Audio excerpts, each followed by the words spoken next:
At Focus on Liberia, we discuss everything Liberia, from education to politics, arts and culture, entertainment, agriculture, history, religion, family, and technology.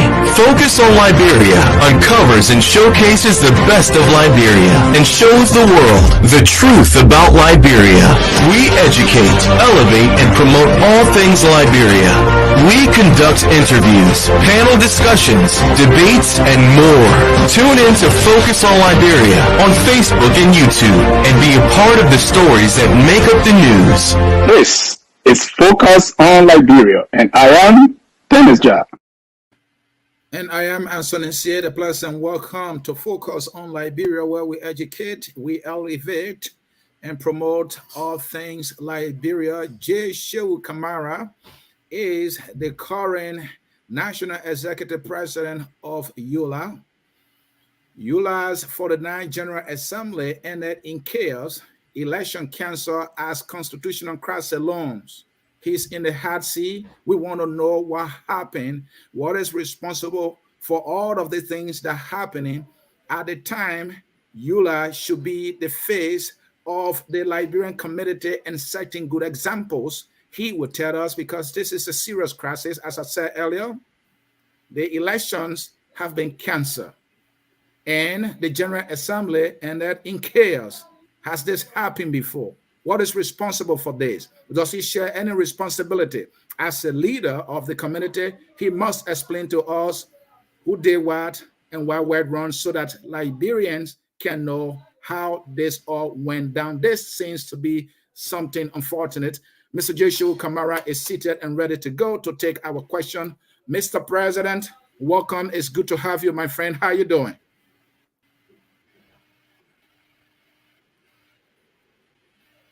I'm doing good, Mr. Sia. Thanks for asking. All right. I hope family is doing good as well. How is the weather where you are? In Minnesota, yeah, it's still sunny, my friend. Yeah, it's a little bit. It's it's not sunny. It's kind of not so much a cool weather, but it's a bit cooler. It's a bit cooler. I'm in Minnesota. I should be complaining about cold at this time. Not you, Shu. Come on, what's going on? Anyway, Joshua Kamara, thank you, Mr. President, for coming to focus on Liberia as you will always do. This is a serious development in the community, and we are glad that you are here to provide clarity and explanation so that our people can know what actually is going on. Let's get started here quickly. The convention or your General Assembly. Talk to me. Is this that just happened? Is it something do you know of that have happened before where a General Assembly have entered in chaos and elections got canceled? Has something like this happened before? Well, there have been turbulent time before. I remember in 2008 in Pittsburgh, there was election disagreements, and the police was called. And of course, one of the parties, Maria Seaton, walked, away. But that crisis did not rise to this level where elections were canceled. In 2015, there was also, I think, a precedent, from Massachusetts, about disagreement between, the leadership and, a contestant. And the General Assembly in 2015 did, of course, meet to adjudicate that matter because the General Assembly is a high decision-making body. But in terms of election canceling, this I don't recall in recent history, but I will tell you, the circumstances that led to this happening. So let's get into the circumstances, and thanks so much for providing that clarity that this has not happened to the point elections get canceled, except for this 49th General Assembly. So what happened? What started all this? Mr. C, what happened was that we received complaints from two member chapters of ULAA, Atlanta and Fulao. Their members complained that they were left out of the delegate list, especially in the case of Atlanta, and they did list, chronologically, the criteria that qualifies one to be a delegate. In a situation in Atlanta, you might have attended 2 consecutive meetings, and you might have paid your dues. So they listed number of people, I think 6, 7, 8, up to 10, that they felt were qualified, but the leadership did not include on a delegate list. They also identify additional names, names of other individuals that they were questioning that these people were not supposed to be on the list, and they were asking the executive director to provide clarification. So we, when they sent this protest to us, we, told them to follow all their regulatory internal processes, to resolve this. And we wrote a letter to the executive director, asking him to come so that we can have an audience. He didn't reply us. The same thing with Fulao. In Fulao case, that is the Federation of Librarians in Ohio. In Fulao case, one of the member chapters in Columbus complained and cited constitutional provision, equal representation, due payment, and all of that. And the bone of the complaint was that the Secretary General, of course, they were entitled to 50 delegates. The Secretary General asked the Executive Director of LRCI, which is the Columbus-based organization, to give 10 names, to form the delegate list. But the Secretary General at the same time went into that very chapter in Columbus and identified 17 other individuals from that member chapter. So we wrote again to the Executive Director to come to have an audience or to resolve it. And for him, he even wrote an insulting letter to the leadership. So Mr. President, not cutting you off here. So the issue, from what you are saying, started with people questioning the delegate list. And feeling disenfranchised. And feeling disenfranchised, that either they were left out or some people not supposed to be there. How many chapters are we talking about here? Whose delegates people are questioning? There are two. That's Atlanta, Liberian Association of Metropolitan Atlanta, and the FOLAO organization, which is the Federation of Liberian Association in Ohio. Okay. There's a third other issue I would also like to talk about. I don't know if you want me to proceed with that. Oh yeah, proceed. We want to get all the information. What's responsible for this? The third problem, the third other issue is Iowa. Iowa, the former president and the vice president were having, an elections, and for some reason, there were some regulatory issues that made the board to come in, and the board took over the governing authority of that organization. And what led to that decision that they have to take over? Well, they took over because one, there were some allegations of domestic violence, and they quoted their constitution on the grounds that when these things happen, the board had to come in, to make sure that they take over the management of the association. And it said that the charges were against the executive leadership of the chapter in that. The charges were against the executive leadership, and that because he and the vice president were going at it. So, and did you check to see they were, quoting the constitutional right, that the reasons given for them taking over were constitutional? Did you check, Mr. President? Oh yeah, we did check. What's your finding? What's your finding? Our finding was that that dispute was the action of the executive of the board of directors was appropriate. Okay. And so they did write us a letter. They did write us a letter and said, Mr. President, because of the impasse, we are taking over. But furtherance of that, they wrote a letter explaining that, look, the former administration did not provide, a sufficient or cushion for us to be able to participate in the forthcoming General Assembly. Okay. Also, our membership is not prepared. There should be, community meetings for us to be able to make the decisions and things like that.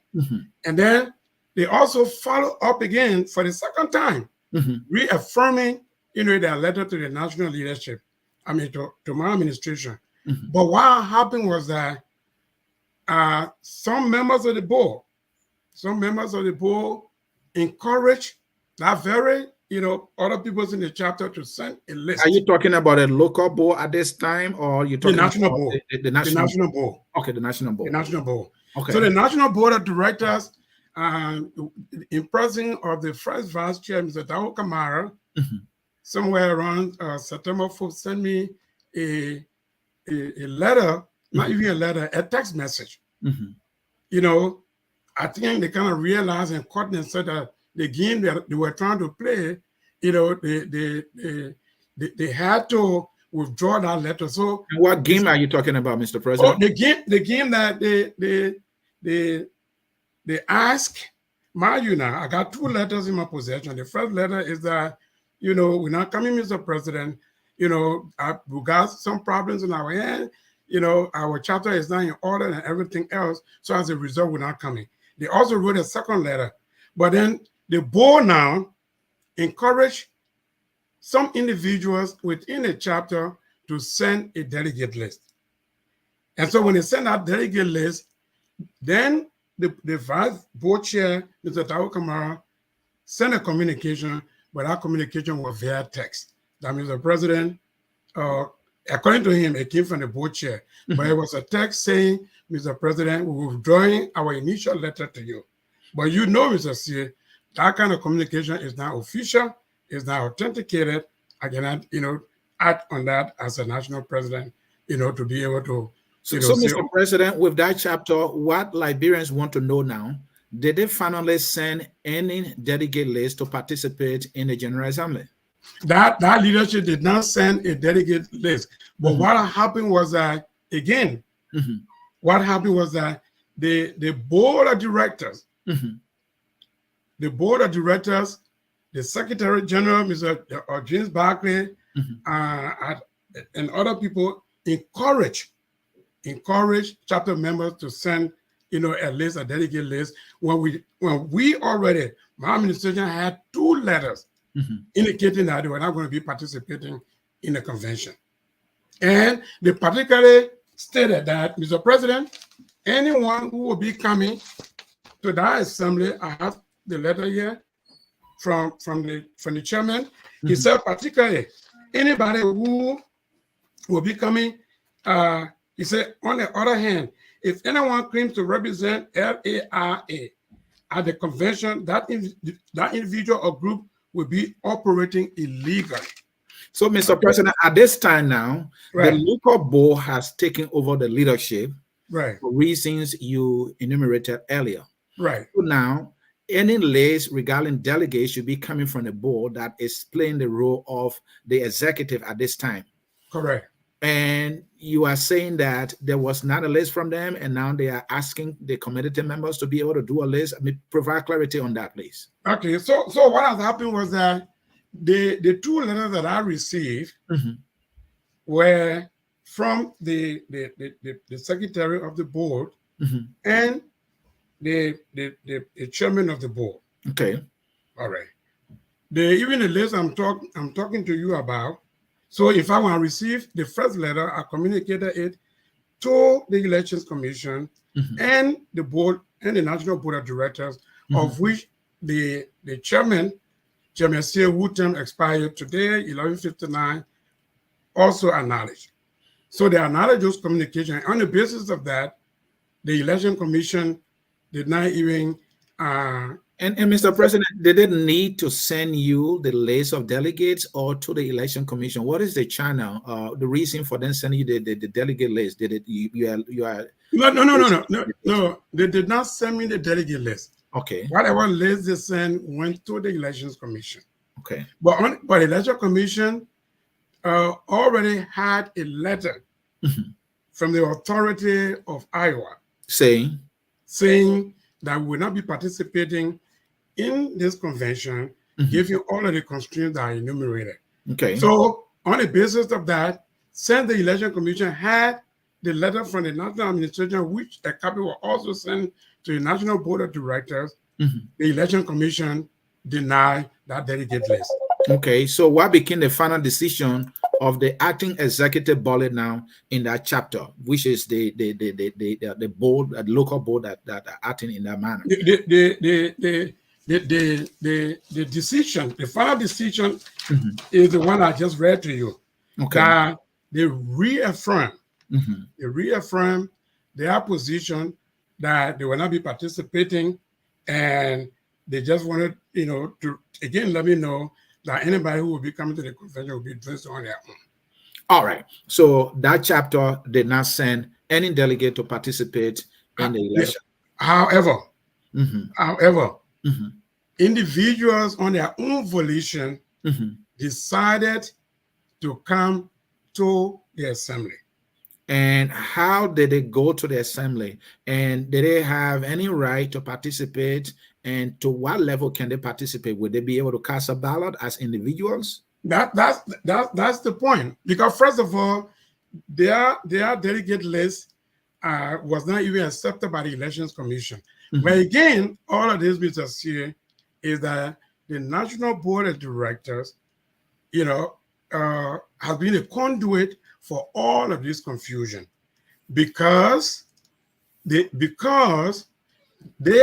as a leader or leaders on the board, are already choosing. They became partisan to this election, which is not the wrong. In this chapter's case, are you suggesting that members of the National Board had interest in individuals from that chapter to come and participate? Correct.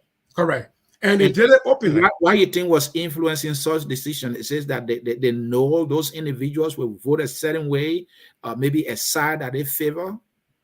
Well, if an individual encourages a group of people to come to a convention and their delegate list is not even in yet, they are not part. They're not officially a delegate to the convention, but it just came. But Mr. President, in ULAA's history, though, can individuals show up at a convention and be allowed to participate when voting? No. But you are saying that some members of the board have encouraged that to happen. Correct. I think that is unconstitutional. Is that right? Say that? I said you are saying that some members of the National Board have encouraged individuals from that chapter to go to the convention or to the General Assembly to participate to the point of voting, and that register a violation of the Constitution because you said individuals cannot attend the assembly and participate to the point of voting. Is that correct? Mr. C, that's precisely correct. Okay. When individuals participate in the convention, they have to be accredited. They have to be accredited. And the organ that accredit delegates, that organ is a national administration, which assembly is presided over by the national, president. So in this case, as far as I'm concerned, Iowa delegation was not an official delegation to the convention. Okay, that was the main point of contention. Iowa never had an official delegation to the convention to participate, but at the same time, individual or board members, talking about the National Board, wanted them to participate anyway. That served as a source of conflict. So that's one of the elements of the conflict. Let's go to Atlanta, Mr. President. In Atlanta, what was the sticker issue with the Atlanta delegates that brought some confusion there too? The sticker issue was that the Atlanta delegation wrote, individual members protested, all right, and listed a requirement that one, to be a delegate at the assembly, or for Lama, you must have attended 2 consecutive meetings, and fulfilling your financial obligations. All right. So they listed 1, 2, 3, 4, 5, 6, 7, 8 people who they felt were left out of the delegate list. Then they also went further and listed 1, 2, 3, 4, 5, 6, 7, 8, 9, 10, 11, 12, 13, 14, 15. 15, about 15 persons that would have felt very strongly that these 15 people, and they were asking the executive director, if you deny about 6 or 7 people, how come you got 15 people that we're not even sure of? Can you show evidence?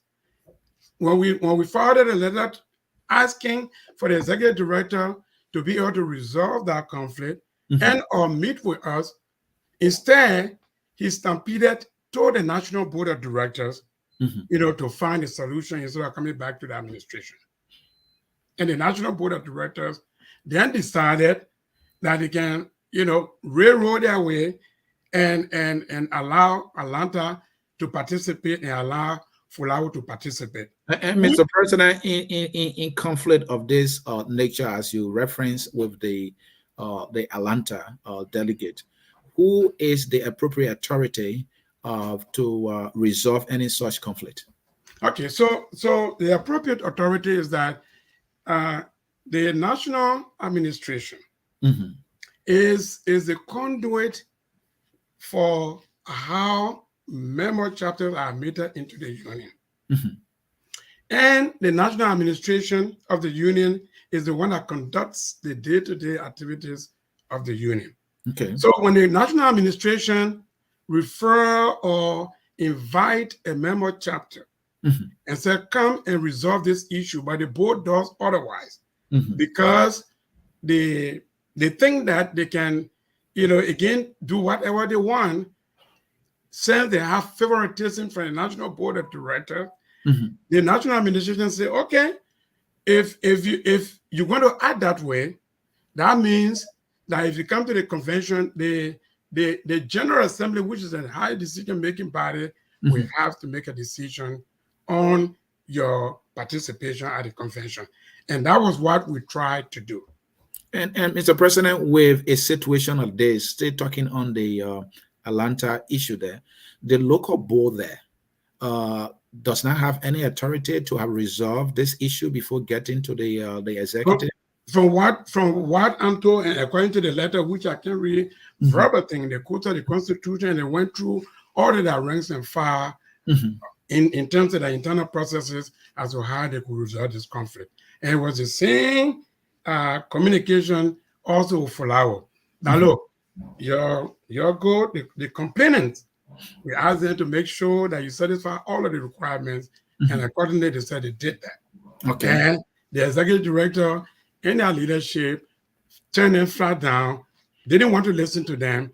And so as a national president of the union, if you abrogate the rights of your member chapters, but at the same time you come in to a convention that will be electing national officers, and your participation is going to be affecting whatever decision, because you remember now, the convention was not only necessarily an election.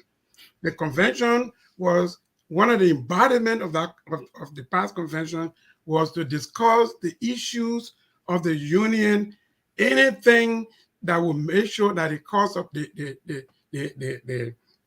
union moves forward, and perhaps some other regulatory issues that will make the union to function better. So when you come into that convention, your role would be whatever you do will impact the national or diaspora community, and will also impact Liberia. But at the same time, you as a local head also disenfranchising your people.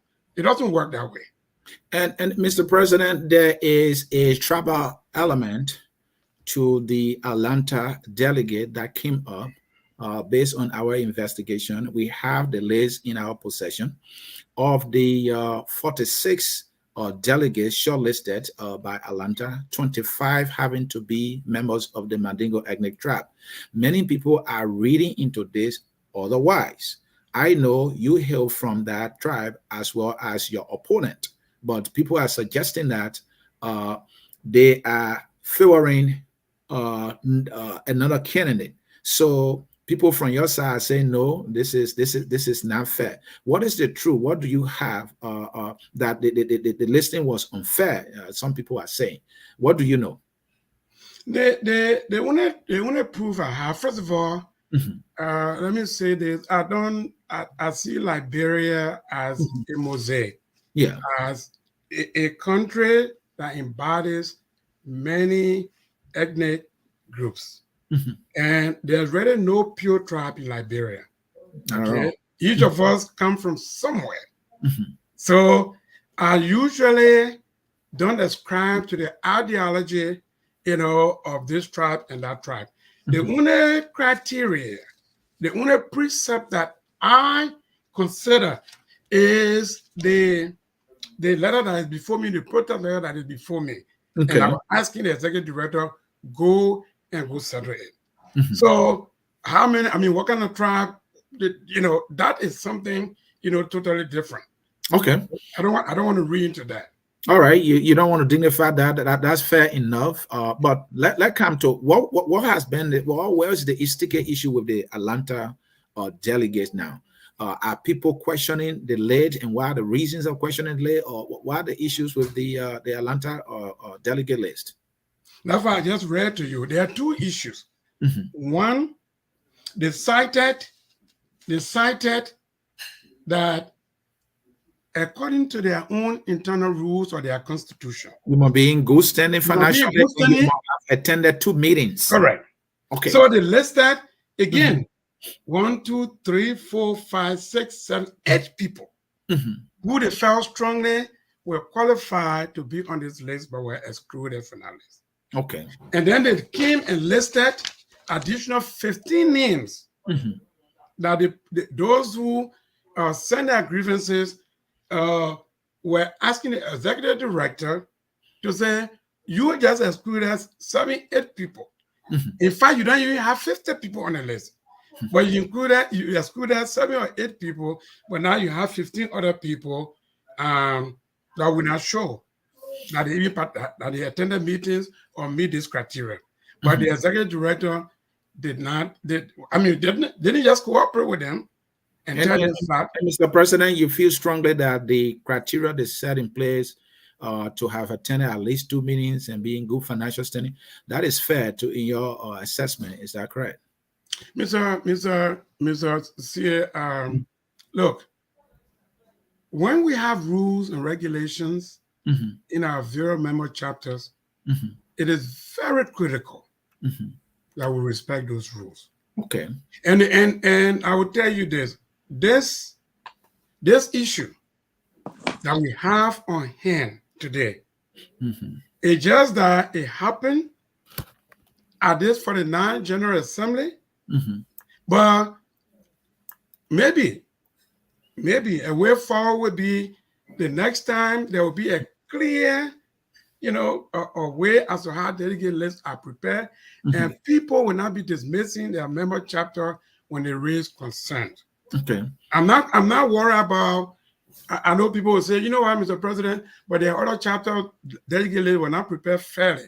Well, those chapters did not complain, but those who complain, as national president, I will have to listen to their cries. And Mr. President, first of all, let me welcome the Vice President of ULAA. That is, they will say the National Executive Vice President. It's too much power. Too much. It's national. It is executive, and then it's president. Well, Madam Vice President, welcome. It's good to have you. How you doing? I am fine. Sorry Okay. for coming late. We have to work to live in this country. So, yeah. And so, Mr. President, let me ask you my final question, and I get to the Vice President here quickly. ULAA have had issues in the past that led to ULAA being factionalized. We have ULAA K and we have ULAA S in the past, right? But to the point of canceling election, this is what makes it so different. And this is happening under your leadership. It was on your leadership that you were taking the union to an election, and this has happened. How in any way do you not share any responsibility? Well, I must say that to the voters who took their time and travel, which some of them are elderly, who sat throughout, the day at that convention, I deeply and sincerely apologize on behalf of my administration for their travel and financial expenditure and everything else. I think this shouldn't have happened. However, Mr. C, like I said to you, maybe this just happened this time at the 49th General Assembly. But this election was canceled because when the convention convened, and we took enormous time, almost the whole day, to resolve this issue, one of the first things I did, my administration did, was to bring the aggrieved parties from Georgia and the aggrieved party from Fulao, so that these, those who are accused could also confront, the people they're accusing, and vice versa. We spent a whole day trying to resolve that. However, the convention finally began because the people who, the honest ballot, has said that that was around 2:45. They have said, Mr. President, even if we start this election at 3:00, we can still be able to get everybody in. All right. So I came and started the convention. A prayer was done, and a motion was made on the floor. In fact, we now breached the agenda. Instead of discussing all of the other issues, State of the Union and everything, two critical issues. One, to make a decision on the 3 chapters, and 2, to go to elections. So a motion was made on the floor, and the motion was seconded. Once I decided to try the strength of the motion, the national chairman of the board of directors, Mr. Afrasie, and the secretary of the board, who is not just a secretary, but is also a councilman in his district. They with maximum velocity rage the parties that they brought forward to cause this confusion, and they never sat down throughout. They encourage people, they incite people, to the point that I didn't even see that, but to the point that I'm told that somebody even pick up a chair, apparently maybe with the intention of throwing it at me. And the secretary of the board, Mr.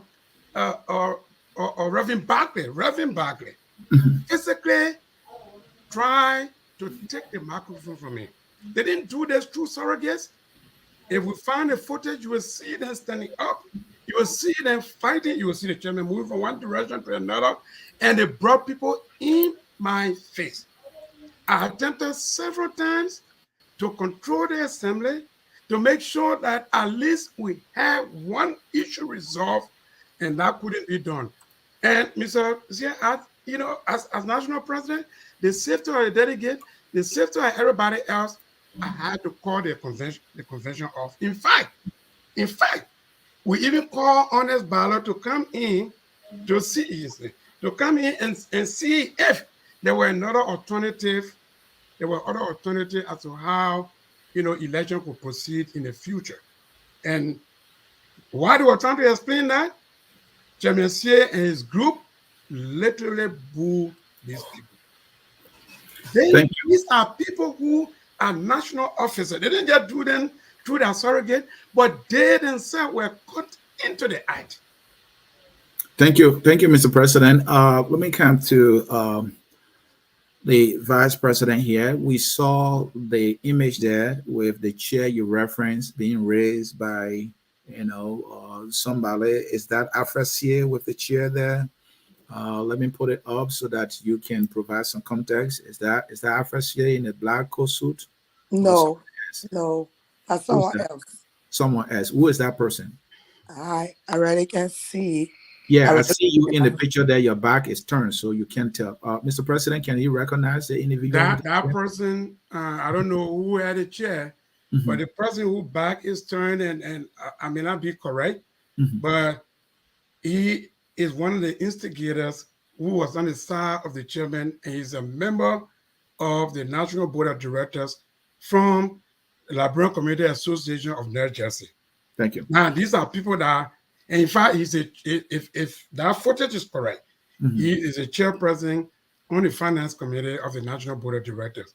Now, these people act as if they are neutral, and they are not displaying the kind of right attitude. Look, anybody can take a side, anybody can support a campaign, but to do this obviously to the point where you stall a major convention, But at the same time, guess what they're doing? President, I know you're being emphatic here, but Right. I have to ask, are you raising the accusing finger on members of the board completely intentionally disrupting and to the point of intentionally canceling this election to not go on? Is that what I'm hearing from you? Yes. I'm very emphatic Mhm. that the riot and the disruption. You call it a riot? I mean, a riot. You saw the chair there. You saw the chair. They All right. rose up in Saucier. These people were literally in my face Yeah. as national president. They were literally in my face, and Do you see have personal beef, or some other board member have personal beef with you in the union? well, look, once we lead, you always have people who have disagreement. The only beef, Mr. C, that they have is that they see me as an outsider. Yesterday, before I was elected and defeated the establishment, these people have never been pleased. They've done everything to undermine my administration because before me,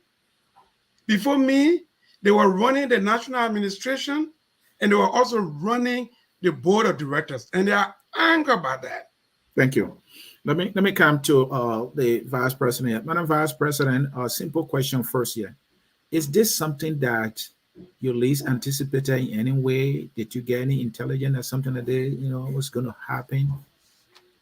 You know what, Mr. Seal? Mhm. Not I think I knew something like this was going to happen Okay. because I will tell you there's a chat room they call the Fulawa Palawa Hut. Okay. And the former vice president, Mhm. Mr. Frank Carter, I have the screenshot of what he wrote. Mhm. It was back and forth of who going to the convention and who's not going. And Mhm. in the chat room, he said, we are coming to that convention and it will be physical. You That's have what that. You have that I evidence. have that. I can send it to you, but because I'm on my phone, I don't have my personal laptop with me right now. Mhm. So if you're talking to the president later, I can call and send it to you. But he said that, So I have it here. okay, Mr. President, Yeah, I Mr. have it President, you can here. send it to me. I need that. Okay. Mhm. All So right. said that. Mhm. He said if we are not accredited, if we are not going to, we are coming for the Pennsylvania and Mhm. it will be physical. And Madam Vice And President, and what and I am with go that ahead. Mhm. because I was the ex official on the convention Mhm. and convention program. I mean, during the meetings, I even told the chairman of the convention, I Mhm. said, look, I'm kind of asking you to Mhm. please get in contact with your police in the community, just in case anything happen with Mhm. police around. And he told me that. He said, yes, we will. And they did. They did. They got in contact with the police to let them know that we are having election. Anything may happen, they will just be on guard just for safety. But yes, I will tell you, when I saw that text in the chat room from a former vice president that ran to be president of the union, but then Mr. Shehu Kamara won and defeated him, Mhm. I was taken back. I was like, wow.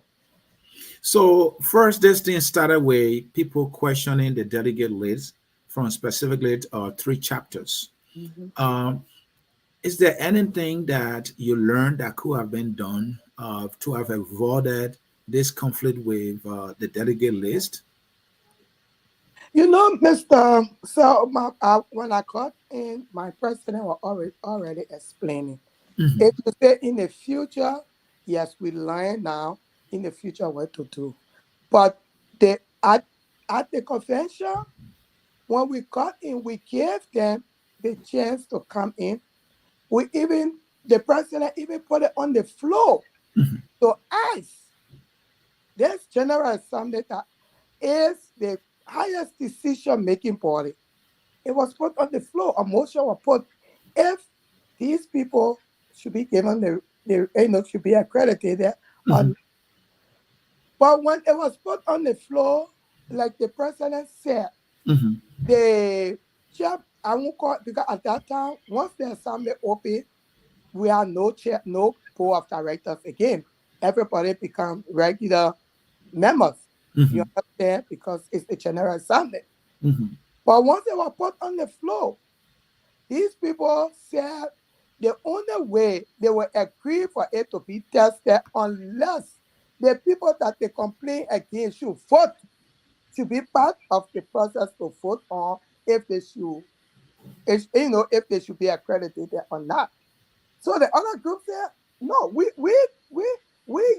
legit, we want to tell the president if you guys can come or not. You guys have brought your complaint, people brought complaint against you. So your wait, let us do it, and then where the whole problem came from. No, they wanted to be part of the vote. Madam Vice President, the National Board now has issued a letter in which they are assuming leadership of the union, more than saying your term has expired, even though you have, I think, a month left, but they are taking over the leadership of the union because the election that was scheduled did not continue. Looking at ULAA's constitution, in your judgment, do you think they are in error or they are proceeding correctly? They are in error. You know, when you're reading the Constitution, when people put it on the Constitution, start from the beginning of the one you quoting. Okay? Because I see them quoting at Article 26? Chapter 23, Article 6. Okay. But they didn't quote the precedent, Article 4. I tell you why notification. What kind of notification? You know what I mean? To notify. Yeah. They did not. When you read chapter 23, Article 4, it says notification of an election. So that it should be in conflict of the Constitution. That is they stated the key reason. They never said. And you are saying the reason that they have assumed leadership of the union, that reason is not stated in the Constitution. It's not. It said if you go in the Constitution, that part said it should be in violation of the Constitution. That is, and one, if a protest is filed or something that if the person are running, they are not 21 years old or above. Their chapter is not in good standing, or they are not a Liberian or a Liberian descent. Then they start coming down. There's notification if the election start because down the key to 6, they never talk about 5 because 5 talk about none if you're not the president. But if the notification start because it is affecting the president ticket, and that president is the present president, yes.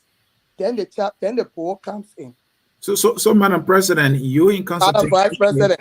Sorry, Madam Vice President, thanks for that correction. Madam Vice President, maybe you should run. Now that you are saying that the board has unconstitutionally assumed the executive leadership of the union, while you are constitutionally, you constitutionally have all the right to continue to lead the union up to the time your term expires. What are your options at this point? Well, I think I'm just coming up. I hope the president did address that. No, not yet. All right. Yeah, so you speak and then the president will come in. Go ahead. All right. I hope I speak it, and the president myself, we have a consultation with other people. We're hoping to talk with our chapter leaders, the chapter presidents, because of all them we know, you know what, out there, to come up with solution. Okay, to see, and like the president said, these people are willing to either come back to Philadelphia, the honest ballot people, to conduct the election, or they are willing for us to do mail-in ballot. So if we talk to our chapter's leader and we take these positions, these suggestions to them, whatever they say, because they're there to consult with us, they're there to advise us, we will move on with that. Thank you. So yeah, so we are willing to talk with them. And Mr. President, same question. What are your options at the time? Because from what I'm hearing from Madam Vice President here is that you still have the constitutional right to continue to lead the union as its executive leadership. What are your options now that you've been booted out of power? The thing is, let me just establish here that what has happened is not an election nullification. Okay. The board is in complete error in quoting the Constitution. And the Vice President was right. And I'll read it to you. Article 23, chapter 23, Article 4, it says, elections shall only be nullified for gross violation of the Constitution. That is, a candidate not attaining the age of 21 years, not an active member of a member organization that is in good standing with the union, or is not a Liberian descent. Citizen. Okay. In this case, elections were not held for the result to be nullified. This case that we experience, we don't have a precedent for it because elections were not just held. And the framers of this Constitution, did due diligence in crafting to make sure that there was a smooth transition of power.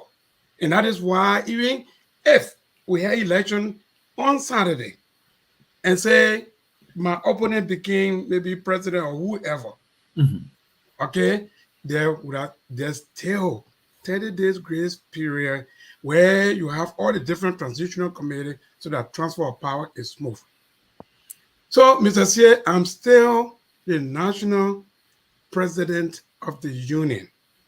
You are still the national president of the union until elections are held and for me to be able to turn power. Nobody can a replacement is found through an election. Right. Okay. Okay. So now, Mr. President, who is the appropriate authority that calls for a convention in your union? So there are steps. There are steps, to holding a convention. So that first of all, the president appoints the elections commission, and the election commission is vetted by the board of directors, and then they send it back to the president, and the president announces the election commission. Then the president sets up a convention committee. Under our Constitution, under the capture of the General Assembly, the president is the presiding officer of the convention, and the president is the one who runs the convention. So, Mr. President, we have a looming constitutional crisis here. The board, in its words, a letter is to that effect, by the way, assumes leadership of the union. And you are quoting the Constitution to say, hey, they are in error.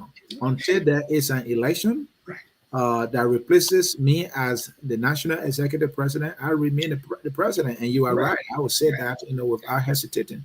So how do we avert what is like a constitutional crisis? Because your time, you have, I think, less than 2 months, and there's no election, then there will not be a replacement. So what are you going to do at this time to avoid that?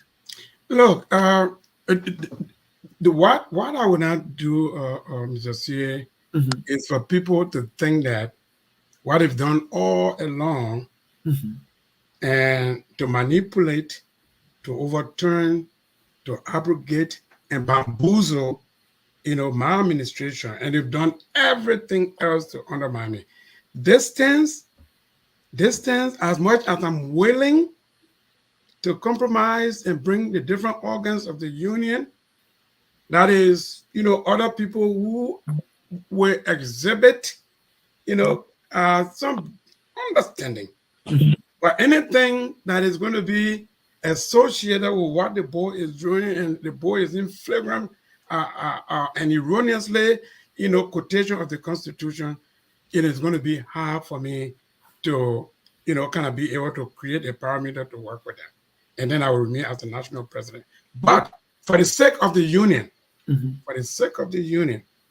I'm willing for us to cross this major hurdle so that the union can move forward, so that we can be able to have a strong and viable union. I'm willing to do that. But, so you're going to go against the decision of the board, and you're going to call for the election to take place?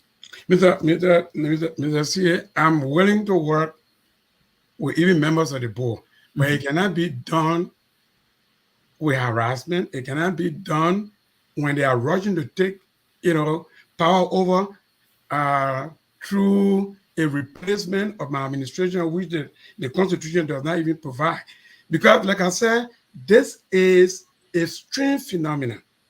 On our Constitution, the Constitution doesn't address an interim leadership at any level, from the cover page to the end of it. It does that. And Mr. President, just to be clear, how much time do you left in your term, though? If the election had taken place, I will have additional 30 days to transfer power and provide all the necessary instruments so that there can be a smooth. So constitutionally speaking, you remain the legitimate, correct, executive national executive president of ULAA up to October. Right. And that is, and that's the thing that when you have people who have fiduciary responsibility over the union, who themselves are struggling to even understand the Constitution, that is where you have. That's why you have a board chairman, a secretary of the board, and other board members running all over the place and creating confusion as if they understand. Again, what we have today, we don't have a precedent for it. We don't. Okay? Even the third day that is remaining, I cannot leave the union without a leadership, or because the National Board of Directors, and let me just say this, in fact, whose term, Mr. C, Mr. And the two other vice presidents, as of 11:59 today, they both will have to find new leadership, not the entire board, but the leadership as of 11:59 tonight. That leadership will cease to exist, because 2 years ago, when we had the presidential and general elections, the board leadership was also elected. So this time, after 2 years, they were supposed to be elected, but guess what they did? They ascribed an additional term to themselves to postpone an election up to 2024. And on our Constitution, you cannot have more than 2 terms, as leaders of the board. You cannot. So by tomorrow or whatever it is, now if those who go to equity must go to equity with clean hands. If they come in and say, oh, you know what, even if it was true, technically true, and they want to replace the national administration, you too don't have that moral and constitutional setting, or establishment to do what you are attempting to do. Again, what has happened here, on Saturday, is a new phenomenon. It's that when an organization faces threat, if an organization experiences a new thing, we have to find a way to make sure that we cross this path. And election were not held. Election were not held. There is no constitutional provision for transfer of power to an interim administration. That's something we need to work with. And Madam Vice President, the board now is claiming legitimacy here. that a action, was right, and they are the board. I don't know if they can just do anything, but they have assumed leadership. And if they were to say constitute a body that would lead you to election, is that something maybe for the sake of peace that you will abide by? And will you accept the outcome of that? Why are you willing to accept and not accept at this time? Mr. Mr. C, I can my president have already, I think, answered that question. Mhm. First thing, the poor, especially the poor leadership, Mr. Alfred C, they are, as of today, 11:59, they are no more. Okay? The president have answered. We are willing, but we are going to work with our chapter leaders, with the right leaders of the board. Alfred C right now, as we talk, beside his 2 terms being over on ULAA board, he's not a legal member of his chapter to represent his chapter on ULA's board. ULA Constitution state only elected official can represent the chapter on ULA board. Mr. C, 2 years ago, was not elected on his board. He has no elected office in his chapter, Mhm. but he continues to be on the board. And the reason, because he and the Secretary General, doing what they have to do in Columbus, decided not to have elections, and they have postponed the election. They even went to court and all for it. The Columbus people even wrote and said, hey, IFRC is no longer representing us. He's not an elected official. We get our elected board members that need to be seated on Flower Board. And they refuse to seat these people for people to be seated. Madam Vice President, Yeah. you are the executive leadership of Liberians in America. In fact, in the diaspora. Mhm. If diaspora were the only Liberian community, you would be our president and vice president, the two of you. How much of a shame and embarrassment this is to us as a community? Does it give you any face as a leader to advise other local leaders in other places? Talk to me how you feel right now about this situation. You know, before my president talk, I will tell you, we're supposed to set the example. Mhm. We talk to our people in, I'll be going to observe the elections. We talk to our people in Liberia about free elections. We Mhm. participate in elections in America. Mhm. It's for everybody. I tell you. But it's when you cannot control certain things, I don't care how much you do it, that individual. You understand?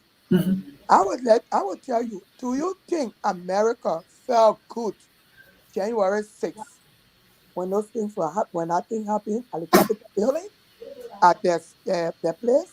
It No. was shameful for them. I get those that never like it, those that like it, it was shameful.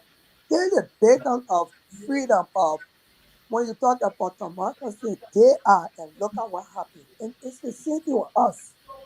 I would say, I don't think, I don't feel, I was so disappointed on Saturday. I felt really bad, okay? Because I know for us to talk to our people in Liberia, to educate our people in Liberia about the importance of voting, how will we do that when we ourselves, I'm not going to say they, we ourselves cannot set that example. We try, we try. Thank We you. put it on the floor. Just 1 minute. The, Mhm. the, the suggestions were put on the floor for these people, for the people that get the highest decision to make it and say yes or no. But then we have people that were there doing it because they know of the time by 5 o'clock, these people are going to leave and elections are not going to be held. So they did that. It's shameful. It is shameful. Let me be frank. But you know, we're going to make it right. Thank you. And All Mr. these are laws. Yeah. Thank you, Madam President. Mr. President, I'll put the same question to you in this way.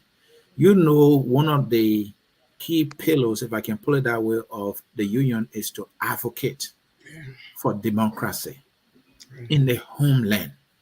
And by virtue of that, you should be the leader, Right. the example. And now this is happening. How much this is to you, I want to hear from you. Thank you, Mr. C. And if I should speak to you, this has been one of the hallmark of my administration to advocate for Liberians. In fact, when I took over in 2021, one of the first things I did, the Liberian Refugee Immigration Fairness Act that was granted in 2019 because of the stalemate of the COVID was about to expire. Immediately, assuming the oath of office, we convened a major immigration summit to advocate for those people who were supposed to benefit. As a result of that, additional 1,000 people were able to, apply and get and regularize their status. When the government of Liberia went to the university, invaded university students last year, July, we criticized the government. And I was just in Liberia or sometime last year, even overstay, I lost my job. But as a result of that advocacy rule, we now have dual citizenship, and you have about 5,000 Liberians who can benefit. 500,000 Liberians who can now, if they have a constraint not to get their visa, they can pack up their bag depending on what they're going to do in their country and leave. So I think this very, very important. But like I said at the beginning of this show, this is just an iceberg of the major systemic problem that the union has had all along. It's really shameful that we couldn't have cordiality, we couldn't have understanding that were perpetuated not by any group of people, but some of the highest officers in the union. So I feel bad. I feel so bad.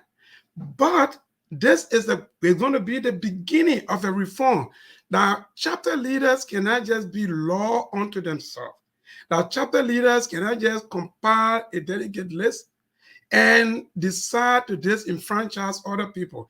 They did not expect that this administration would have done things differently. My job is to protect the Constitution. My job is to protect Liberian people. And nobody was going to railroad that convention. I feel very bad about it. But again, this is going to be a beginning. Because look, see, I'm not going to draw back from there. These are corrupt individuals. Very corrupt. Morally corrupt. And bankrupt in their action. I'm not going to stay away from doing it. Okay? These are people who came to a convention, start a convention, led the entire convention not to succeed. They're not ordinary people. And they didn't do that through surrogate, but they did it through their own hands, their fingerprint on it. What did they do next? They went and sat down at National Board of Directors shamelessly tried to play those leadership roles. How do you reconcile that? For God's sake, in your moral conscience. So they're corrupt. And the union cannot continue to proceed like this. And as national president, I'll do everything to protect their fellow Liberians.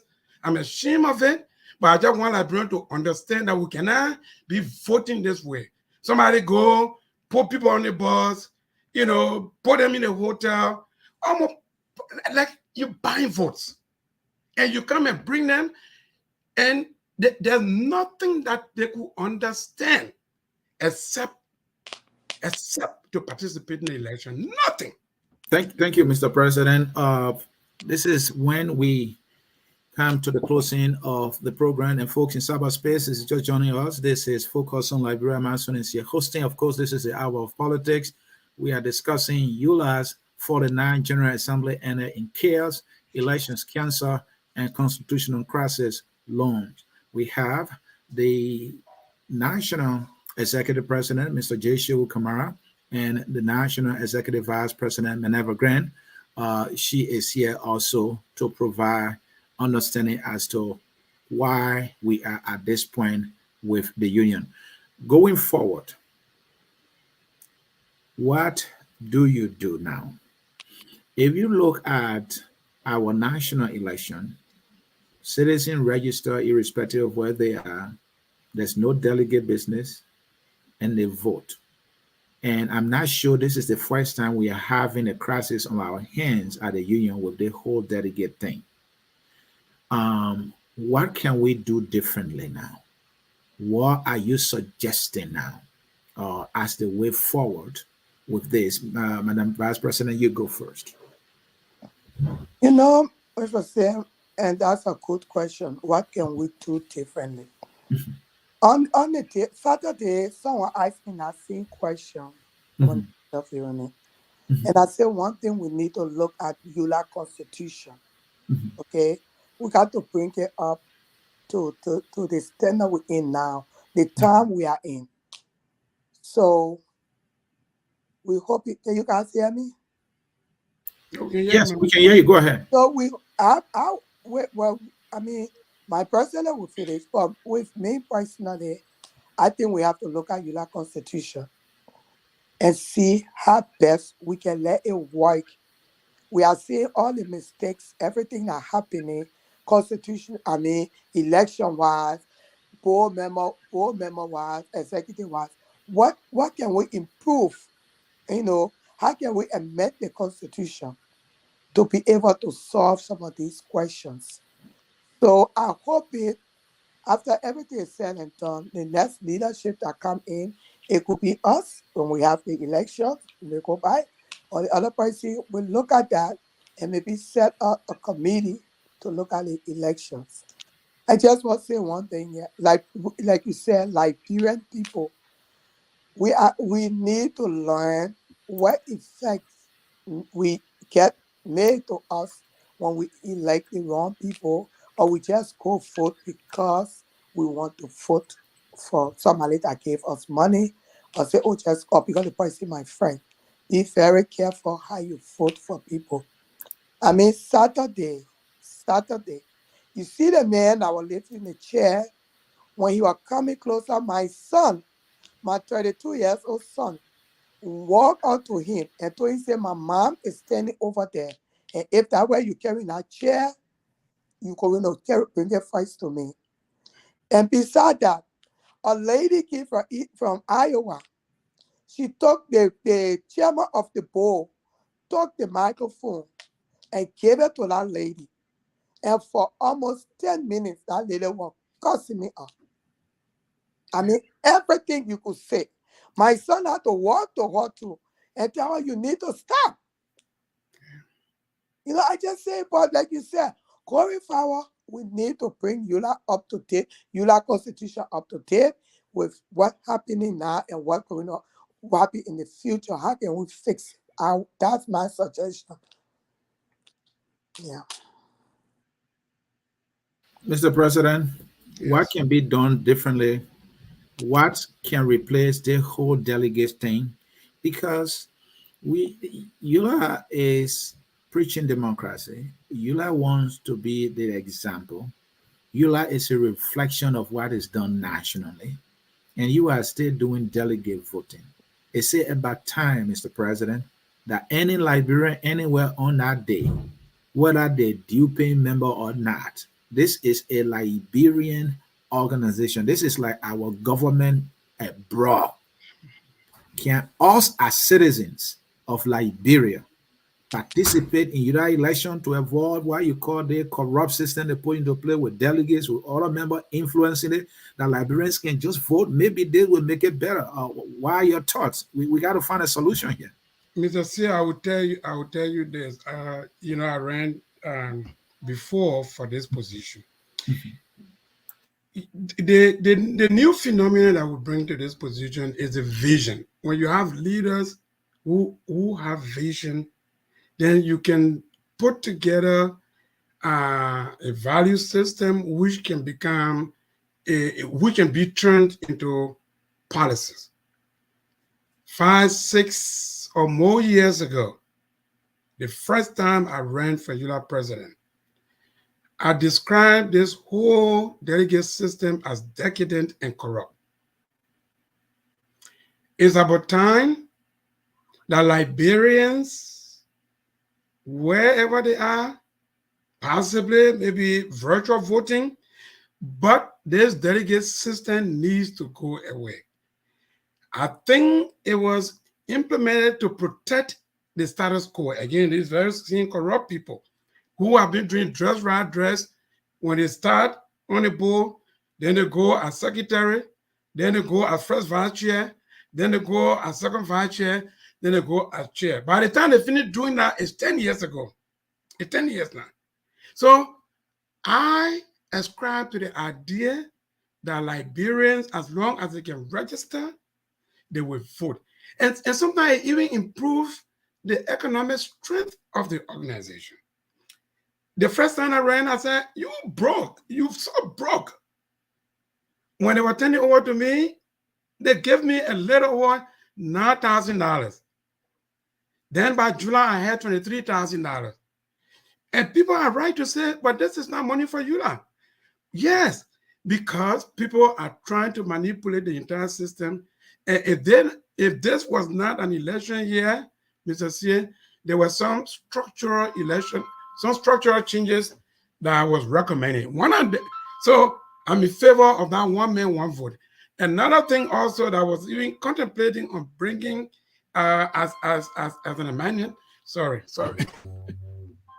Oh Lord. Let me just ignore it. As an amendment was because this board of directors want to maintain the status quo. Everything that I tried to do in my administration, they've undermined it. So the board cannot be an authority to itself. It's about time that when the administration sends something to the board, there should be a time limit. If it is 30 days or whatever amount of days, if the board does not ratify it, then it becomes law, for the national union.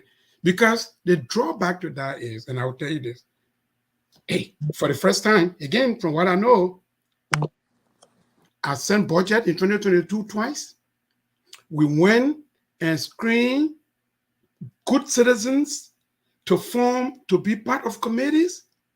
These board members did not even bother to call these people for confirmation until we're about to go to Atlanta, Georgia last year in September, a few days before the convention.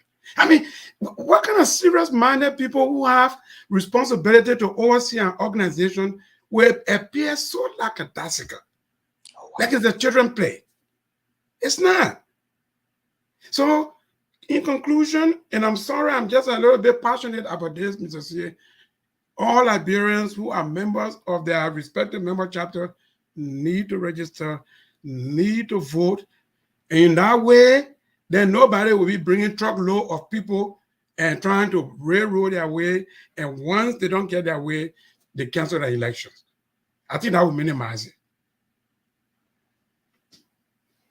Thank you, Mr. President. And folks in cyberspace, if you want to participate, the number to call is on the screen right there, 605-313-6004-791-403 pound is the call, and you will have the opportunity to be heard on this issue. ULAA's 49th General Assembly ended in chaos, election canceled, constitutional crisis looms. The board is saying they are taking over the executive leadership of the union. What constitutional backing do they have? The president here and the vice president, they're saying they have none whatsoever. The constitution did not give them any power to do so, and the reason they are citing for doing so, they are completely in constitutional error. Again, the number 605-313-6004, enter the code 791-403 pound to participate. We want to hear from you. What do you make of all this? ULAA should be the example when it comes to the practice of democracy and also electioneering politics. They have gone to Liberia trying to tell people how to vote, trying to tell our political leaders how to conduct themselves as political institutions, that it should be the example. And now they have crisis on their hands. According to the president here, members of the board are causing riot. They are rioting. It's almost like a coup d'etat, that they have carried on. What do you make of it? We are waiting for you right now. We'll take a short break. When we come back, we will start taking some calls right now. A short break. We'll be right back. At Focus on Liberia, we discuss everything Liberia, from education to politics, arts and culture, entertainment, agriculture, history, religion, family, and technology. Focus on Liberia uncovers and showcases the best of Liberia and shows the world the truth about Liberia. We educate, elevate, and promote all things Liberia. We conduct interviews, panel discussions, debates, and more. Tune in to Focus on Liberia on Facebook and YouTube and be a part of the stories that make up the news. This is Focus on Liberia, and I am Dennis Jar. And I am Anthony Sie, and you are watching Focus on Liberia, where we educate, we elevate, and promote all things Liberia. Seated in the house is ULAA National Executive President J.C. Kamara and his able Lieutenant Madam Minerva Grant, who is the National Executive Vice President of ULAA. The 49th General Assembly and in chaos, election cancer, constitutional crisis loom. The board is saying, we got the power. We will lead ULAA. And they are saying they are in error. What do we do now? What do you make of all this? This all started with people raising questions against lists of delegates that some people felt, the lists were not done properly. And now we have this chaos on our hands. What do you make of all this? What do you know? What do you want to contribute to the discussion? Let's go to the phone line and see if we have a caller. We do. The man Axis Cetro is joining us from Atlanta. Mr. Cetro, it's good that you are joining us. Let me raise my volume here quickly so that we can hear you loud and clear. Go ahead, sir. Thank you, Mr. Anthony C., for such a good deliberation. I want to thank the National President of ULAA, Mr. J.C. Kamara, the National Vice President, for the clarity they have provided on the constitutional issue. And I like how the National President ended in terms of moving forward. The issue of delegate list was the fact. And I think the national administration headed by J.C. Kamara was protecting the vote. And we are happy that we will move forward to address the critical issue of president and chairman of board in local chapter manipulating the list of delegates from their chapter. We hope that Mr. Shehu Kamara and the vice president will work to make sure that we open the ULAA delegate list system. They will alleviate some of the problems in ULAA and raise more money for ULAA. My suggestion, Mr. Shea, is that they open the delegation list, make sure that any member in the chapter pay their due to the chapter and pay their due to the national ULAA education and be considered a delegate. Instead of some president or co-chair who have vested interest into a particular principle, deciding who make up the delegation list. ULAA is going now. We are in 2023. Mr. Cetro, if I may here, don't you think it's about time that we even do away with the whole delegate listing? Because that has been the controversial point, right? Delegate list, board member having interest, preferring maybe another candidate in the race. And so now they are breaking all stringent measures. And so why don't we open this thing to all Liberians to vote for the president and vice president and secretary and other officials of the union? This is our union anyway. Why should it be restricted to just few, a selected few? Why is that? What do you think we need to do now? Yeah, we don't have to. I agree with you, but what we got to do is that you got to be in a particular chapter, because ULAA is a chapter-based organization. But then nobody going to tell you Does one have to be a member of a political party to vote in an election? Yeah, because ULAA is a reflection of what we do nationally, etc. That's the point I'm coming from, because the system that's been put in place, the delegate system now, there's always chaos. You remember ULAA K and ULAA what you call S. This was one of the reasons we had that chaos. There's been a systemic problem, and I think it is time now. I'm happy that the national president shared that we need to fix it. Okay. If we don't fix it, we'll continue to have the problem. Shifting blame now is not where I want to go. I want to go. I will move forward, and I thank God that national president and the national vice president are on board. We have some friends who are on the board of ULAA. We want to call them too. This is time to open ULAA to all Nigerians. Thank you. We can open ULAA all Nigerians. But what we want to do, we want to keep the chapter in place so that we can pay money to our chapter. But no president or co-chair in a chapter to start who goes to ULAA convention, who participates in ULAA. Once you pay your dues to your local chapter, you pay your dues to the national, their package fee for convention. You should be able to attend ULAA convention for Nigeria for any state. It's a and you know how much money you are going to raise, Mr. Chief? You will not be a full organization. You don't even have an office in DC. You don't have an office in Latvia. It's because ULAA is broke. But the opening of the delegation system involving all Nigerians who want to identify with ULAA will take us to acknowledge that. Thank you. Thank you. That's the point I want to make. I just want to thank the national leadership station for the camp, the authority at the station and for the effort. Okay. And we all work with them to make sure we push the bar forward. Thank you. All right. I want to thank FOL for making sure the truth is being true. Thank you. All like in the diaspora and like. Thank you, Isaac. Thanks for calling in. Our next caller here is Dodman Gonkwe. I hope I pronounced your name well. Phone number ending 9421. Go ahead. Okay. Yes, hello. Go ahead. Hi, this is this is Dodman. I'm calling from Philadelphia, Pennsylvania. Yesterday in the chat room, I recommended that some parts of the Constitution should be amended. And somebody called me an outsider. And I'm happy that even the vice president of the organization just said that, and other people have been saying it. But here is my problem with the issue of everybody voting. I think the framers of the Constitution look at the electoral college system in the United States.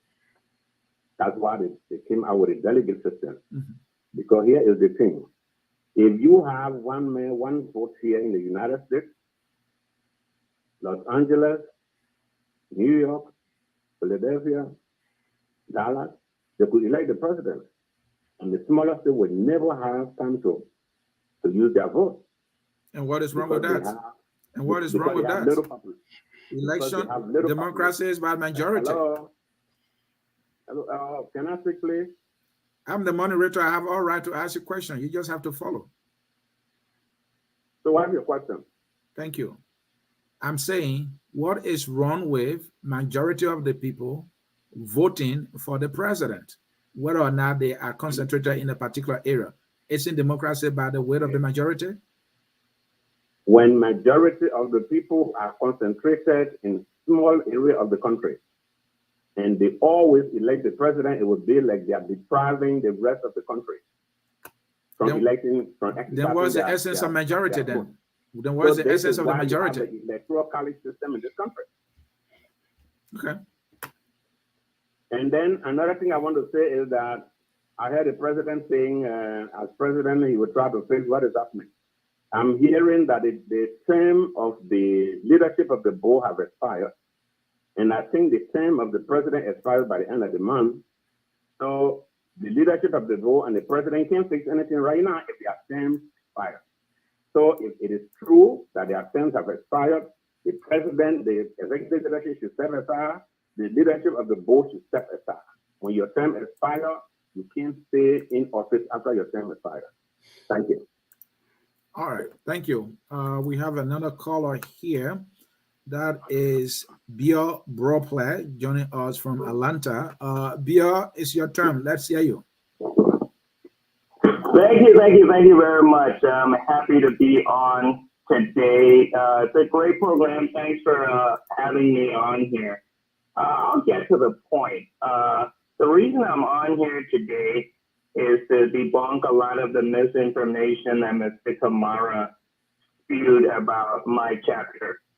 I can't speak for any chapter and I can't speak on behalf of the board of directors, but in Georgia, we have established the most sophisticated, transparent, and effective mechanism for ensuring that we identify members of our community who are in good standing to participate in any activity. Mm-hmm. We do not create lists for convention.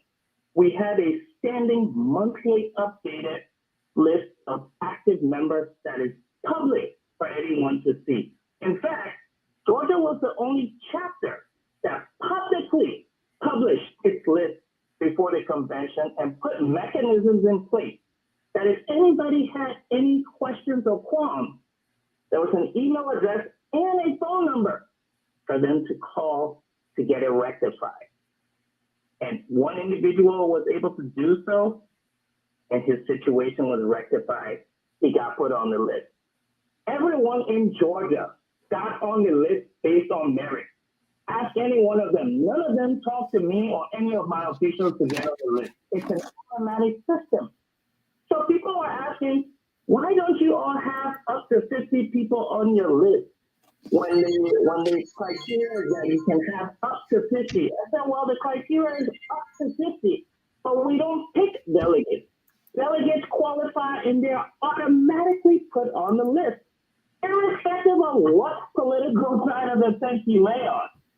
So when an individual randomly emails a president of ULAA to complain with no evidentiary backing at all, and this individual now decides that he can unilaterally disqualify a very upstanding chapter in good standing simply because he claims that someone didn't go to a meeting with him, shows you the rugged disregard for due process that this individual has.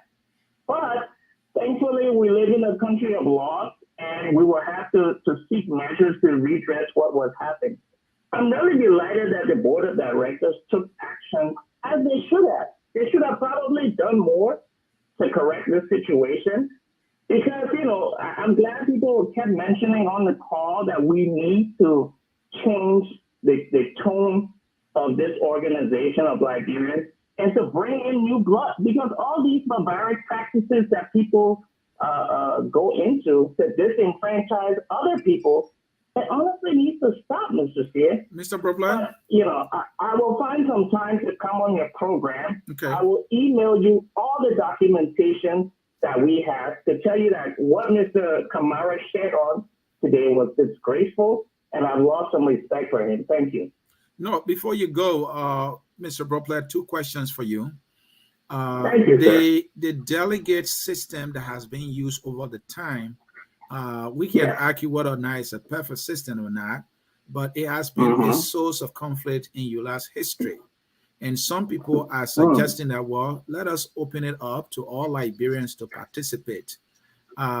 Where do you stand with that? And then the second question is the board to have taken a decision assuming the executive leadership of the board, of ULAA. Do you agree with their decision? Do they have any constitutional backing to have taken such decision? Where you stand on that? Yeah, Victor. Thank you very much. Thank you very much for your questions, and I'll tackle them in order.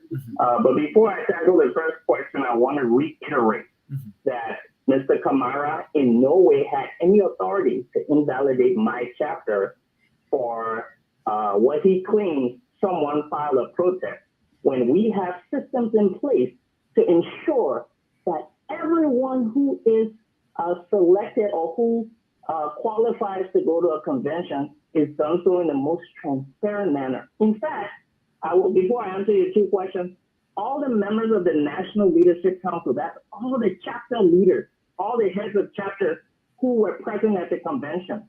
We were not a part of the deliberations that Mr. Kamara spoke about because we were in another room meeting on his behavior. Everyone unilaterally said Georgia system is great and he had no right whatsoever to attempt to invalidate it, and he could not do it. So we prevailed. The only thing he was successful in doing is tarnishing the reputation of the organization by invalidating the election. But like I said, legal redress is coming his way. Now, to answer your question, I'm an organizational consultant. I've spent a lot of time in various types of membership organizations. In some organizations, what you have is representative leadership, right? Mm-hmm. So I used to be a leader in an organization called ISEC, which also had a couple of branches in Liberia. It's a university-based organization that's international. When we go to international convention, every country, regardless of your size, is represented by 2 delegates who will be voting. So every country has 2 voting slots, right? So that's one form of membership organization. Now, if you're operating more on a local level, perhaps in that instance, you can spread it out and say, hey, let individuals vote, because in that case, you're not voting based on any demographic or, you're not divided by state, locality, or whatnot. Everybody's on the same playing field, so everybody can vote. But when you run an organization like ULAA, where you have to look nationally and possibly internationally and look at the influence that it brings, you can't have individuals coming to vote individually. You have to have representative voting, because that's how you channel quality decision making to uphold the whole organization. And that's proven in many organizations around the world, including the United Nations. Do you go to the UN conference in New York and say every citizen from every country should vote on issues at the UN, or is it a representative from the country that votes? That's a clear example. All right. So that's probably where ULAA needs to go. Now, as far as the board of directors, I respect rule of law. That's why when Mr. Kamara sent his illegal letter, I responded. In fact, since in the last week and a half, we have written 3 protest letters against Mr. Kamara's elections interference. And we're glad to say that the board did the right thing and rejected his bogus claims. In fact, we were saddened that they did not do more and penalize him for doing that, because that's election interference. And if you look at what's happening nationally in the U.S. right now, I won't call names, but someone is facing the same consequences of elections interference. Mr. Broplet, your time is almost out, but I want you to conclude on that. Elections shall only be nullified by gross violations of the Constitution. That is, a candidate not obtaining the age of 21 years, not an active member of the organization, and that person is not in good standing. These are the 3, and that the person is not a descendant of Liberia. Those are the reasons cited by the Constitution for which a leadership can be nullified. All right, but the board has done otherwise. So, do you think that the board decision was constitutional? Yeah, I will have to look into that a little bit more. Like I told you, the focus of my coming on this call today was. I just read the Constitution. I just read the Constitution to you.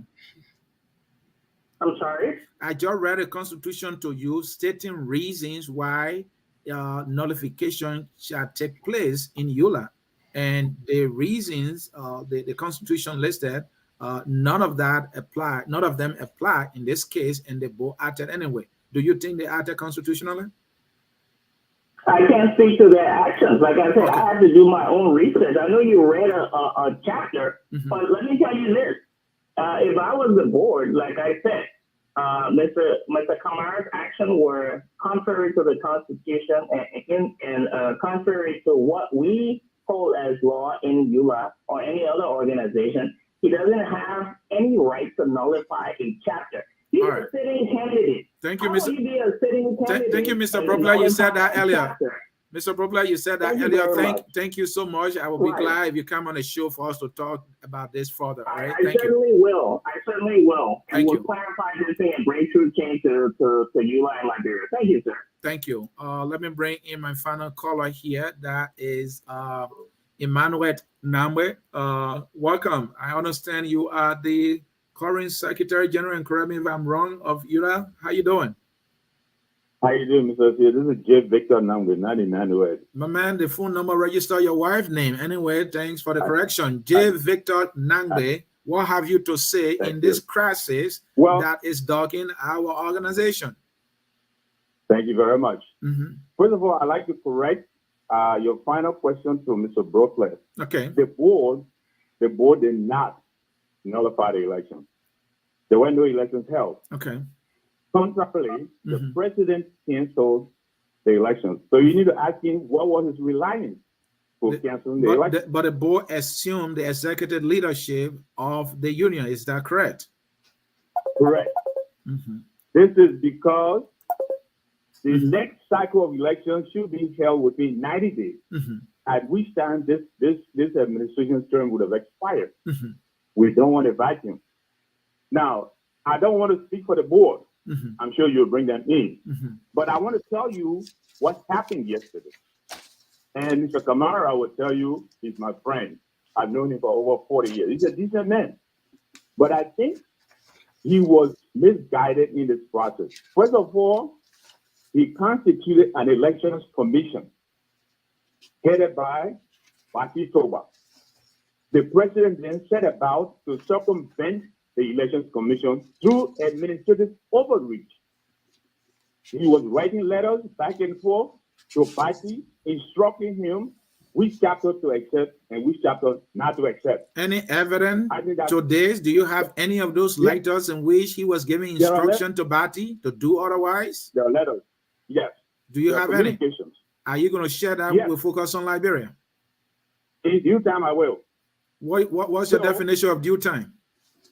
I can email it to you. Thank you. Go ahead. Oh, all right. So the president tried, Mr. Kamara and Ms. Grant, they tried to take the scale. This is the crux of the matter. They tried to put the finger on the scale, on the scale before the elections were even organized by rejecting those chapters that they figured were not going to vote for them. This is where the issue came from. So when we go back to Iowa, for instance, the Iowa chapter has an interim leadership because they had an issue. During that process, they informed the administration they would not be partaking in the elections. Correct. But when they reconstituted the interim body, they then wrote again to notify them that, look, we are now ready and we're coming to the convention. But Mr. Kamara sought to continue to honor the old letter that came from the board when, in fact, by putting in place an interim government, the board's authority ceased.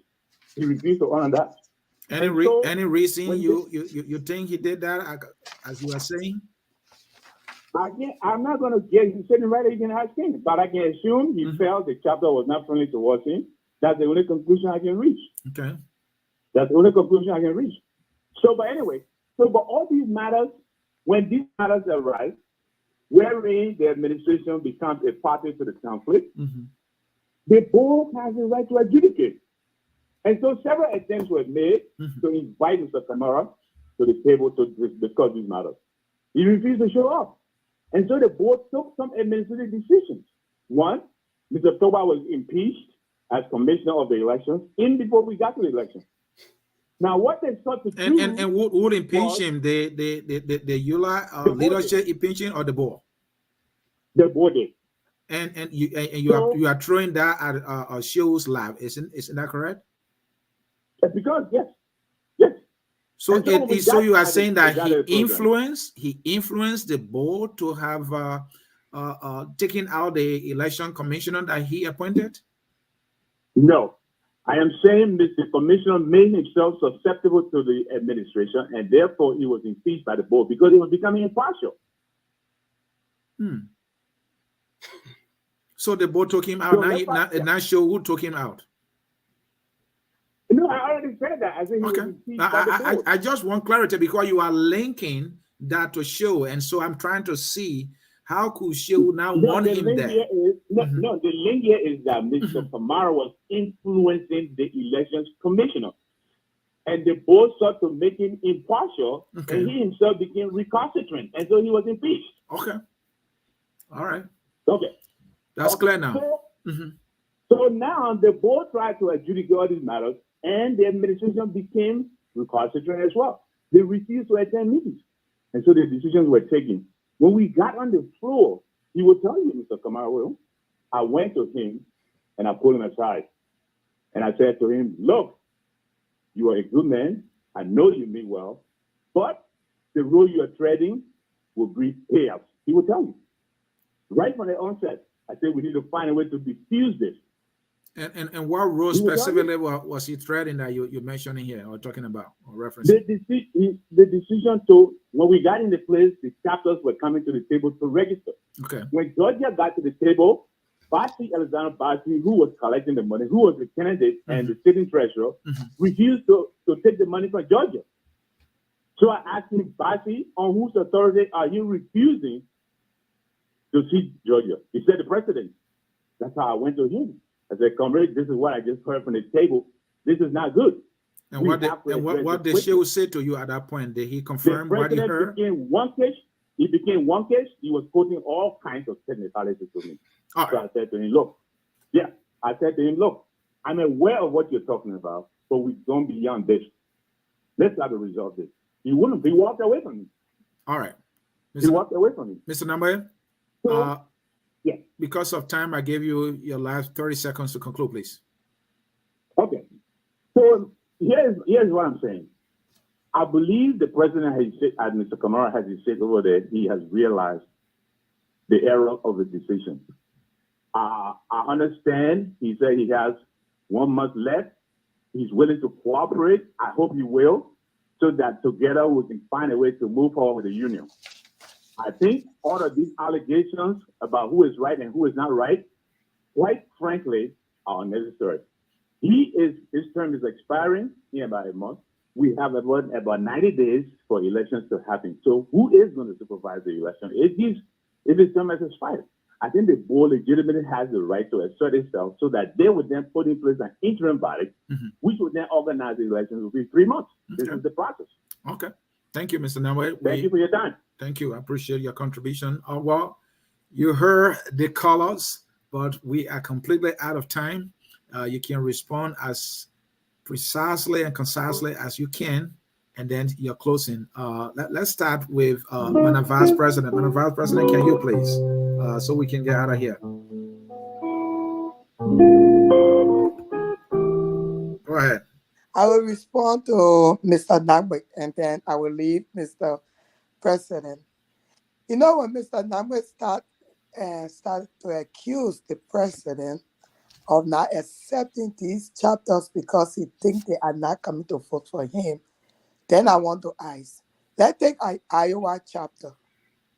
The secretary, the treasurer that was coming, because Mr. Nagbe is the campaign chair for the opposition, okay? The secretary, his wife is the vice candidate. To give you the connection. The secretary that was coming from Iowa, that his nephew-in-law's wife, okay? His nephew-in-law, which was when he was then president of Iowa, and his wife put in her candidacy, he did the Iowa delegate list. You come out to the same list. He did it all telling his chapter that he was for him going to run. His aunt, which is Mr. Victor's wife, now president, is the Secretary General for our administration. She running against us as the vice president. The presidential candidate, Mr. Keita, is on the board as second vice, have not recused himself from any decision making. All the decisions that the poor making. He part of it. When you see the letter here, his name is there. So when you're talking about we were doing things because we felt this person was not going to vote for or this thing, please think about what you guys were doing. Mr. Kamara did not, never in any way tamper with the Elections Commission. Every letter that was sent to Mr. Kamara, the only thing he did was to forward it to the Elections Commission and say, I got this letter and CC copied the board. Never changed anything, forwarded the letters. And the first thing, who gave the board the right to impeach or Elections Commission chair? You have to go through with all due process. If there is a complaint, nobody has the right to send an election complaint straight to the board of directors. The first thing, if they have a complaint against another candidate, they send it to the Elections Commission.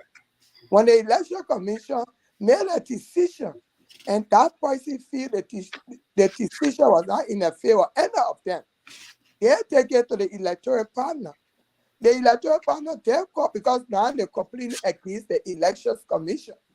So they take it to the electoral panel. The electoral panel will call both there and the Elections Commission. And they will talk on that. If whatever decision the electoral panel get from there, they take it to the full board, and the full board makes decision on that. Mr. Poplar, when President Kamara told him about the complaint in his chapter, politely wrote Mr. Poplar a letter telling him, hey, this is what happening. Can we meet? And we talked about in a week, last week, that all the things were unfolding. Can we meet to discuss what's happening so we can bring, so things can work out good for y'all, and then we move on.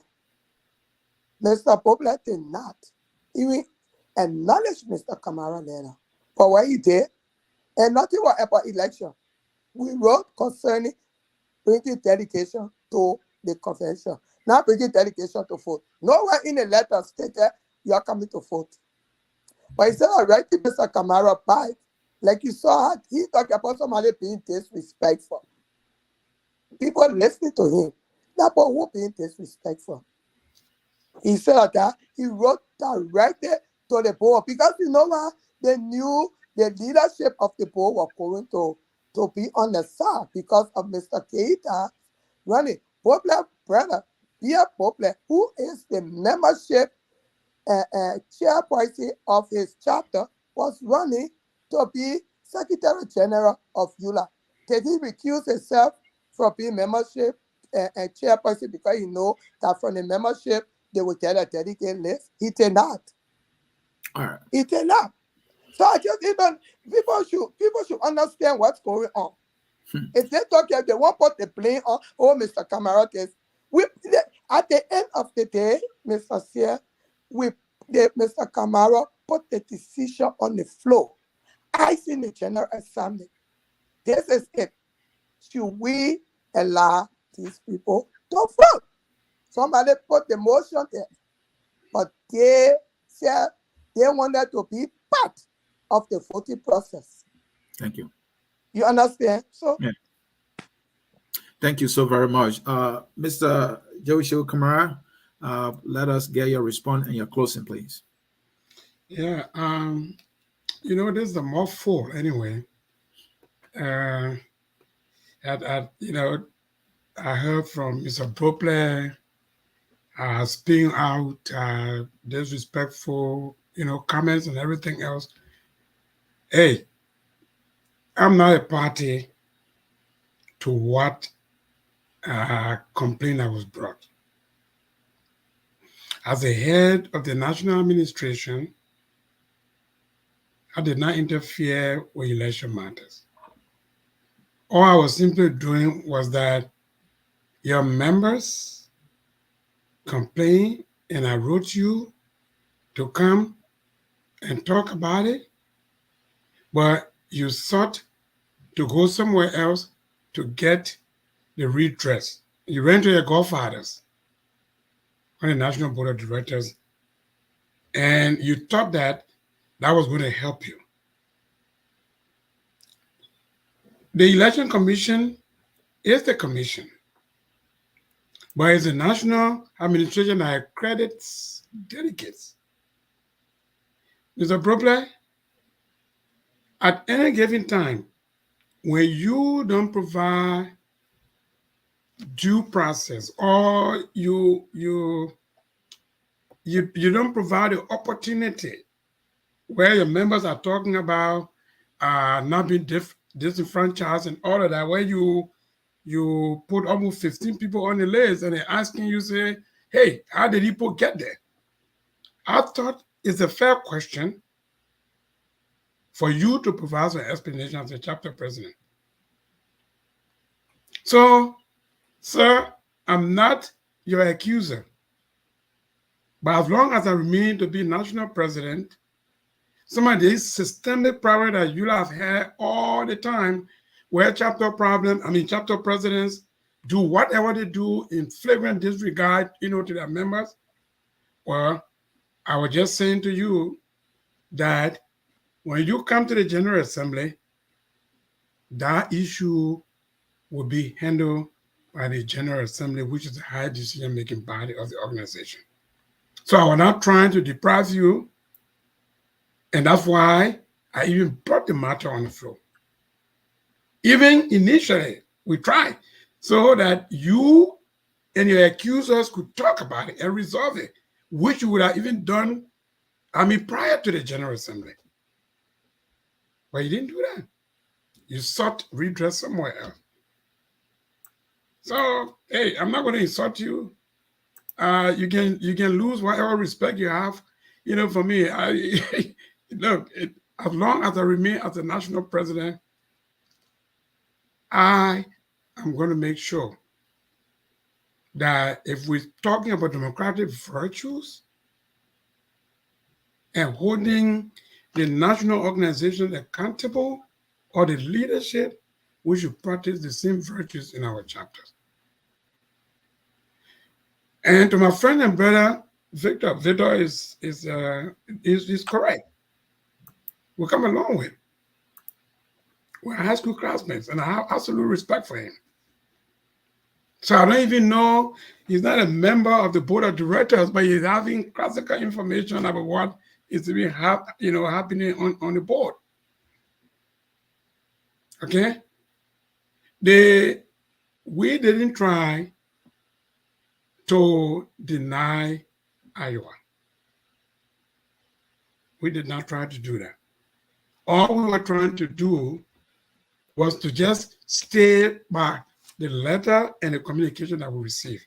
If it is anything, it is you and your campaign that were trying to manipulate the process because you have the favor of the board so that they can reverse, whatever decision.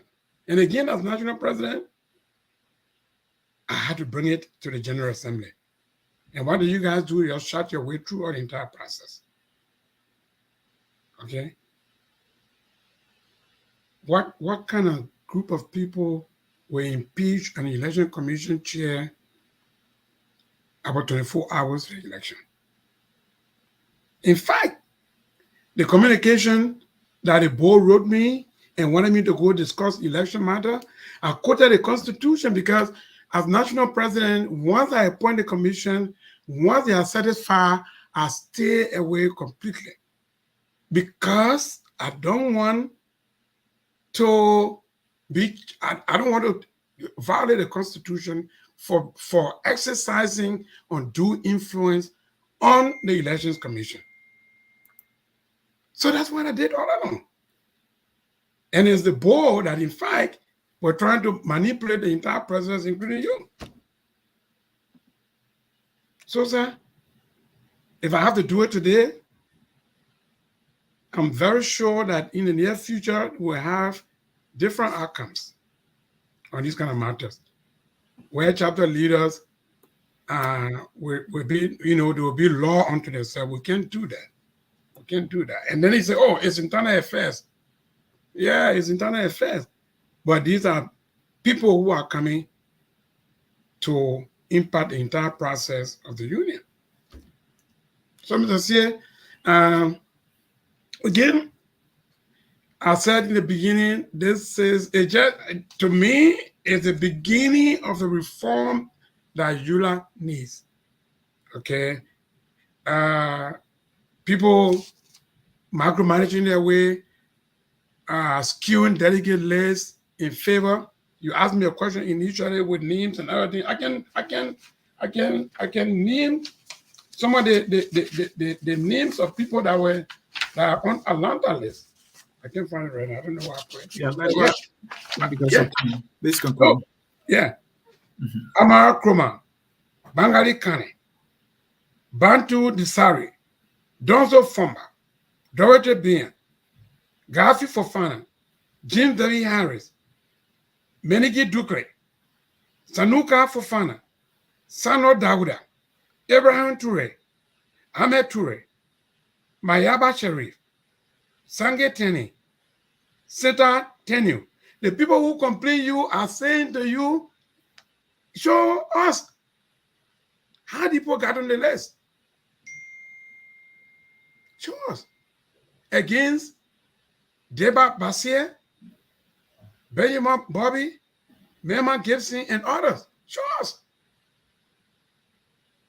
So this is a systemic reform just to make sure that maybe in the future, our delegates are put together. It would be something that would benefit the union. And my last comment would be, I heard somebody talking about the electoral, system. Even African governments, when they elect their leaders, it is one man, one vote, popular vote. So that aspect about, the electoral college and all of that, are things that other people have even criticized. So, and I know what the fear was. The fear was that, for example, election was held in Philadelphia. If there are one man, one vote, you can bring all the people from anywhere in the country. I'm able to line up people, and it will be a landslide. So I'm thinking that's what the framers of the Constitution might have considered. But, hey, for the better of the organization, let people be able to vote. Wherever they find themselves, even if it is in the candidate own state, people can be defeated in their own state. In closing, the board of directors is the error. This election was not nullified. What we have on hand is a new phenomenon, and it needs to be revisited. And I remain as national president of the Union of Liberian Association in the Americas until I can give or provide a smooth transfer of power to the next elected leader. As I say, I want to thank you and FOL for inviting us, and so that we can share light on some of the systemic issues that happen on Saturday. Thank you for having me. Joshua Kamara is the National Executive President of the Union of Liberian Associations in America. ULAA's 49th General Assembly ended in chaos. Election cancer, constitutional crisis looms. The board is saying they are taking over the executive leadership. Anytime there is any such crisis, a 90 days period is observed for the conduct of election. And so looking at that, they say, well, we have the power here. And Joshua Kamara came to provide explanation and clarification and explanation on all that went down why we are at this point. Mr. Kamara, we want to thank you for always availing yourself here at Focus on Liberia, where we always try to ask the hard questions. We appreciate that. Folks in cyberspace, this is how we come to the end of this edition of our program here at Focus on Liberia. We will reach out to other members, the other side, to this, what seems to be a conflict now, so that we can gain understanding into this matter. Going forward, what do we do? What will the leaders do?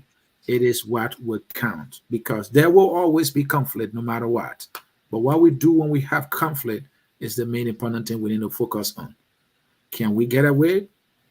Can you do away with the delegate system?